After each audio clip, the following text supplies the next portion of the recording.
बिल्कुल असी तो आप 6 दिन पहले ऐलान किया सी कि असी सब प्रोग्राम स्थगित कर देने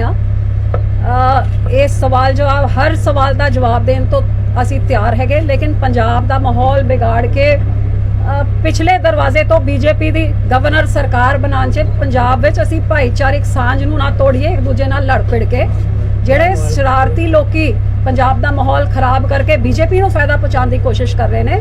वो किसान जथेबंदियां सानू जो पूछना चाहती है जिथे कहन असी उत्थे हाजिर होने वास्ते तैयार है, क्योंकि मैं समझदी हाँ कि जे किसी पार्टी ने असली विच किसानां वास्ते लड़ाई लड़ी हैगी, कुछ छड्डिया हैगा, कुछ त्याग्या हैगा, फर्ज अदा किया है, तो दूजा ने तो गल्लां मारियां ने कीता की हैगा। सो सानू जिथे मर्जी सद लैन। हाँ साडे च 100 कमियां घाट कमियां रह गई होणगियां, बहुत कुछ होर जे आपां कर सकदे समय के हिसाब नाल हुण पिछे देखते हो जरूर लगता है कि आ भी कर सकते वो भी कर सकते सी, लेकिन जिस समय किया उस टाइम इन्हां दी मंशा ना सानू पता सी ना किसानां नूं पता सी, किसानां नूं भी नहीं पता होगा कि अजे 10 महीने निकल जाएंगे, इस तरह अपने इन्ने मर जाएंगे। सो जरूर सदन सारी पार्टियां नूं मैनूं सिर्फ इन्नी बेनती है कि जिन्हां ने कीता ते जिन्हां ने नहीं कीता हर एक नूं बराबर के कटार च खड़ा करना किते ना किते संयुक्त मोर्चे ने ऐलान किया है भी जब तक चोणां अनाउंस नहीं हुंदी उस तो पहला जे कोई प्रचार करदा तो किसान विरोधी आखे जाएगा। देखो ये गलबात उत्थे साडी कमेटी गई हैगी, जे वो एक कहणगे मैं ਇਹਦਾ जवाब मैं नहीं दे सकती क्योंकि पार्टी फैसला करती है, मैं तो एक पार्टी के अपने इन्होंने वर्करां की तरह एक निमानी सेवादार हाँ। सो वो गलबात जिहड़ी भी होगी जे बस संयुक्त मोर्चा नूं लगूगा, अपने पार्टी की जिहड़ी कमेटी है वो जो भी कहूगी अखीर च उन्हां दी गल मन्नी जाऊगी। जब सानू क्या कि रोज़ रैली तुसीं बंद कर दो, किसानी संघर्ष नूं ढाह लगदा है, असीं 1 अक्तूबर दे बाद उहनूं बंद करता। जब सानू हुण कहा गया कि ये आपां देख रहे हैं कि कांग्रेस ते आम आदमी फायदा किनूं हो रहा, क्योंकि कांग्रेस लीरो लीर होई पई है, ये कोई प्रोग्राम कर नहीं पा रही है, कल्ले लोकां दे पैसे दे नाल इश्तिहारां। आम आदमी पार्टी दे उहने मुख्यमंत्री दे चेहरे दे वो पार्टी जे अजे देखो किहड़ा बवाल मचूगा। सो जिहड़ी पार्टी ने शुरू तो किसानी वास्ते कुछ कीता हैगा, बादल साहब ने किसानां दा मसीहा क्यों करा, अज किसानां दे कोल जो कुछ है बादल साहब दी देन है। असी ये निकम्मी सरकारां जिहड़ा झूठी सौंह खा के झूठे लारे ला के किसानां नूं अपनी लड़ाई खुद लड़न वास्ते उत्थे मजबूर करता है। असी अगे होके इन्हां दी लड़ाई लड़के इस मसले दा हल करना चाहुंदे हैं, ते असी अपनी गल्लां दे नाल लोकां दे कोल जाइए। एक लोकतंत्र विच 100 दिन तां रह गए ने, तो आपां कदों कैसो ये असी अपनी गल सामने रखांगे। अखीर च साडे किसानां दा जो फैसला हो वो पार्टी दे सरबत 40 रुपए वाधा कीता गया जी, हमेशा ही रहूगा। कणक दे भाव च जेड़ा 40 रुपए वाधा कीता गया, बहुत शर्म दी गल, बहुत शर्म दी गल कि जे 40 रुपए क्विंटल तुसी देखो 40 पैसे किलो, ते जे मैं कहां कि पेट्रोल डीजल दा तुसी साल च ही कितना वधाता है, वो छड्डो कि तुसी जब 2014 से आए सी तो वो तो तुसी 100% वधाता है, लेकिन साल भर जे 1 लीटर दे मगर तां 20 रुपए वधाते ते 1 किलो दे मगर 40 पैसे। तो शर्म की गल है कि जिस सरकार ने 2022 च वादा किया सी किसानां दी आमदन दुगनी करनगे, इन्हां ने ते किसानी नूं मारू कानून ला के ते महंगाई वधा के किसान दे ढिड च की लत मार के किसानी खत्म करन वाले।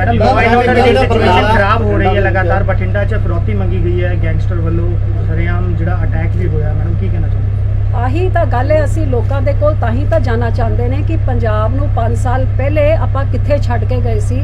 ते हरेक पक्षों पंजाब अज कित्थे पहुंच गया हैगा। ते भावें आपां भ्रिष्टाचार की गल करिए या अत्याचार की गल करिए या बिजली दे बिल की गल करिए, किसानी दी हर पक्षों पंजाब कितना पिछड़ गया है कि असी राष्ट्रपति राज ला के कैप्टन साहब नूं होर समय देना है कि बीजेपी नूं गवर्नर राज ला के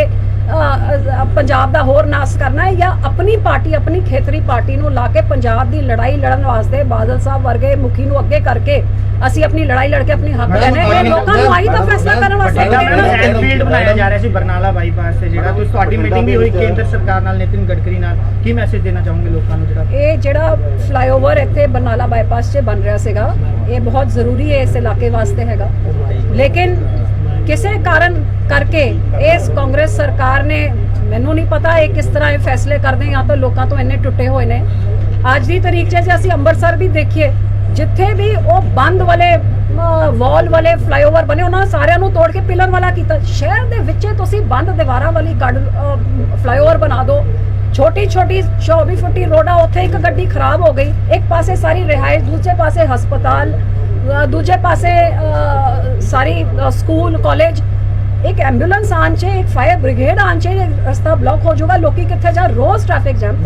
ਆਪਾਂ ਪਿਲਰ ਵਾਲੇ ਬਣਾ ਦਈਏ ਜਿਹਦੇ ਨਾਲ ਸਾਰਾ ਸ਼ਹਿਰ ਵੀ ਸੌਖਾ ਹੈ। ਮੈਂ ਤਾਂ ਆਹੀ ਬੇਨਤੀ ਕੀਤੀ ਜਿਹੜੇ ਕਰਨੀ ਸੀਗੀ ਸਰਕਾਰ ਨੂੰ। ਮੈਡਮ ਬਠਿੰਡਾ ਦੇ ਵਿੱਚ ਜਿਹੜੇ ਹੈਗੇ 5 ਸੀਟਾਂ ਦਾ ਅਨਾਉਂਸ ਹੋ ਚੁੱਕਾ ਹੈ ਜਦੋਂ ਕਿ ਜਿਹੜੀ ਤੁਸੀਂ ਸਭ ਤੋਂ ਪਹਿਲਾਂ ਅਨਾਉਂਸ ਕੀਤੀ ਸੀ ਉਹ ਅਜੇ ਤੱਕ ਅਫੀਸ਼ੀਅਲੀ ਡਿਕਲੇਅਰ ਨਹੀਂ ਹੋਈ ਬਠਿੰਡਾ ਅਰਬਨ ਦੀ ਸੀਟ। ਬਠਿੰਡਾ ਸ਼ਹਿਰੀ ਚ ਬਦਲਦੇ ਜੇ ਮੈਂ ਐਲਾਨ ਕੀਤੀ ਤਾਂ ਪ੍ਰਧਾਨ ਸਾਹਿਬ ਦੇ ਕਹੇ 'ਚ ਹੀ ਕੀਤੀ ਹੋਊਗੀ। ਤੁਸੀਂ ਜੀ ਆਏ ਸੀਗੇ ਉਹ ਕਹਿੰਦੇ ਵੀ ਸਾਡੀ ਗੱਲ ਹੋਈ ਹੈ ਜੀ ਹਾਈ ਕਮਾਂਡ ਦੇ ਨਾਲ। ਬਿਲਕੁਲ ਗਲਤ ਹੈਗਾ। ਜਿਹੜੀ ਸੀਟ ਐਲਾਨ ਹੋਈ ਹੈ ਜਿਸ ਕੈਂਡੀਡੇਟ ਵਾਸਤੇ ਐਲਾਨ ਹੋਈ ਹੈ ਪਾਰਟੀ ਵੱਲੋਂ ਉਹ ਕੈਂਡੀਡੇਟ ਹੀ ਨਵਾਜਿਆ ਗਿਆ ਹੈਗਾ ਤੇ ਹੋਰ ਬੰਦਾ ਕੋਈ ਕੁਝ ਬੋਲ ਕੇ ਇਸ ਤਰ੍ਹਾਂ ਭਰਮ ਭੁਲੇਖਾ ਫੈਲਾਵੇ ਇਹ ਮੈਂ ਨਹੀਂ ਸਮਝਦੀ। ਖਜ਼ਾਨਾ ਮੰਤਰੀ ਦੀ ਕਾਰਗੁਜ਼ਾਰੀ ਕਿਵੇਂ ਦੇਖਦੇ ਹੋ? ਖਜ਼ਾਨਾ ਮੰਤਰੀ ਦੀ ਕਾਰਗੁਜ਼ਾਰੀ ਨੂੰ ਕਿਵੇਂ ਦੇਖਦੇ ਹੋ ਜੀ? ਬਠਿੰਡਾ ਦੇ ਵਿੱਚ ਜਿੰਨੇ ਕੰਮ ਸੀਗੇ ਸਾਰੇ ਰੁਕ ਚੁੱਕੇ ਆ। ਜਿਸ ਤਰ੍ਹਾਂ ਖਜ਼ਾਨਾ ਖਾਲੀ ਹੈ ਨਾ ਉਹਦੀ ਕਾਰਗੁਜ਼ਾਰੀ ਵੀ ਇਹੋ ਜਿਹੀ 0/0 ਰਹੀ ਹੈ ਜਿਹਦੇ ਕਰਕੇ ਅਸੀਂ ਆਪਣੀ ਪਾਰਟੀ ਤੋਂ ਸਤਿ ਸ੍ਰੀ ਅਕਾਲ ਬੁਲਾਇਆ ਕਿਉਂਕਿ ਉਸ ਟਾਈਮ ਵੀ ਆਹੀ ਖਜ਼ਾਨਾ ਮੰਤਰੀ ਕਹਿੰਦਾ ਸੀ ਕਿ ਮੋਟਰਾਂ ਦੇ ਬਿੱਲ ਲਾ ਦਿਓ ਪੈਨਸ਼ਨ ਸ਼ਗਨ ਬੰਦ ਕਰ ਦਿਓ ਇਹ ਸਾਰੀ ਚੀਜ਼ਾਂ 'ਚ ਨੰਨਾ ਹੀ ਪਾਉਂਦਾ ਰਿਹਾ ਹੈ। ਉਹਦੇ ਬਾਅਦ ਫਿਰ ਚੋਣ ਮੈਨੀਫੈਸਟੋ ਦਾ ਮੁੱਖ ਆਰਕੀਟੈਕਟ ਆਹੀ ਸੀਗਾ। ਉਸ ਮੈਨੀਫੈਸਟੋ ਤੋਂ ਤਾਂ ਕੱਢ ਲਓ ਕਿ ਕਿਹੜੀ ਚੀਜ਼ ਪੂਰੀ ਕੀਤੀ ਹੈ। ਜਿਹੜੇ ਇੰਨੀ ਸ਼ਰਮ ਨਹੀਂ ਆਈ ਮਤਲਬ ਅੱਜ ਕੋਈ ਪੰਚਾਇਤ ਸਰਪੰਚੀ ਬਣਦਾ ਹੈਗਾ ਜਾਂ ਐਮਸੀ ਬੰਦਾ ਆਪਦੇ ਘਰ ਦੀ ਗਲੀ ਤਾਂ ਬਣਵਾ ਲੈਂਦਾ ਹੈ। ਬਾਦਲ ਰੋਡ ਦੀ ਸੜਕ ਜਾ ਕੇ ਦੇਖੋ ਜਿੰਨੇ ਵੱਡੇ ਟੋਏ ਨੇ ਤੇ ਕਿੰਨੇ ਐਕਸੀਡੈਂਟ ਰੋਜ਼ ਹੁੰਦੇ ਨੇ। ਜਿਹੜਾ ਬੰਦਾ ਸ਼ਰੇਆਮ ਝੂਠ ਮਾਰ ਕੇ ਸਰਕਾਰ 'ਚ ਬੈਠ ਕੇ ਅੱਜ ਬਠਿੰਡੇ ਦੀ ਸ਼ਾਨ ਚਲੋ ਪਹਿਲੇ ਤਾਂ ਤੁਸੀਂ ਕਿਹਾ ਥਰਮਲ ਤੋਂ ਧੂਆਂ ਕੱਢੋਗੇ ਤੁਸੀਂ ਥਰਮਲ ਹੀ ਚੱਕ ਕੇ ਬੰਦ ਕਰਤਾ। ਹੁਣ ਕਰੋੜਾਂ ਦੀ ਜ਼ਮੀਨ ਤੁਸੀਂ ਕੋਡੀਆਂ ਦੇ ਭਾਅ ਵੇਚ ਕੇ ਥਰਮਲ ਹੀ ਤੋੜਦੇ ਮੈਂ ਤੁਸੀਂ ਖਾਲੀ ਕਰਤਾ ਠੀਕ ਹੈ ਉਹਨੂੰ ਇੱਕ ਮੋਨੂਮੈਂਟ ਦੀ ਤਰ੍ਹਾਂ ਉਹਨੂੰ ਕਈ ਚੀਜ਼ਾਂ ਹੋਰ ਉਹਦਾ ਇਸਤੇਮਾਲ ਹੋ ਸਕੇ ਇੱਕ ਦਿੱਖ ਬਣ ਸਕਦੀ ਸੀ ਜਿਹਦੇ ਨਾਲ ਟੂਰਿਜ਼ਮ ਵੱਧ ਸਕਦਾ ਸੀ ਉਹਨੂੰ ਡਿਮੋਲਿਸ਼ ਕਰਤਾ। ਮੈਡਮ ਅਕਾਲੀ ਦਲ ਵੱਲੋਂ 2025 ਤੱਕ ਜਿਹੜਾ ਮਿਆਦ ਰੱਖੀ ਗਈ ਸੀਗੀ ਇਹਦੇ ਥਰਮਲ ਪਲਾਂਟ ਦੀ ਤੇ ਪੈਸੇ ਵੀ ਲਗਾਏ ਗਏ ਸੀ ਮੈਮ ਹੁਣ ਜਿਹੜਾ ਚਿਮਨੀਆਂ ਢਾਤੀਆਂ ਕਿ ਸਰਕਾਰ ਆ ਜਾਂਦੀ ਹੈ ਤਾਂ ਜਾਂਚ ਹੋਵੇਗੀ। ਬਿਲਕੁਲ ਕਪਲਾ ਘੁਟਾਲਾ ਹੈਗਾ।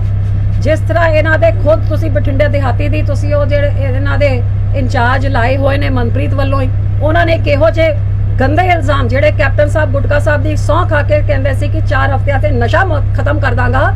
ਅੱਜ ਉਹਨਾਂ ਦੇ ਮੰਤਰੀ ਦੇ ਉੱਤੇ ਉਹਨਾਂ ਦਾ ਹੀ ਕਾਂਗਰਸੀ ਇਲਜ਼ਾਮ ਲਾ ਰਿਹਾ ਹੈ ਕਿ ਸ਼ਰੇਆਮ ਨਸ਼ਾ ਵੇਚ ਰਹੇ ਤਾਂ ਘਰ ਘਰ 'ਚ ਬਠਿੰਡੇ 'ਚ ਨਸ਼ਾ ਕਿਵੇਂ ਪਹੁੰਚਿਆ ਇੱਕ ਬੱਚਾ ਨਹੀਂ ਕਰਦੇ 2 ਬੱਚੇ ਨਸ਼ੇ ਦੀ ਇੰਜੈਕਸ਼ਨ ਲਾ ਕੇ ਮਰ ਰਹੇ ਨੇ ਕਿੰਨੀ ਮੌਤਾਂ ਹੋ ਰਹੀਆਂ ਨੇ ਇਹਦੇ 'ਚ ਰੋਕ ਟੋਕ ਕੀ ਵਿੱਤ ਮੰਤਰੀ ਸਾਹਿਬ ਇਹਨੂੰ ਰੋਕ ਨਹੀਂ ਸਕਦੇ ਸੀ ਆਪਦੇ ਹਲਕੇ 'ਚ।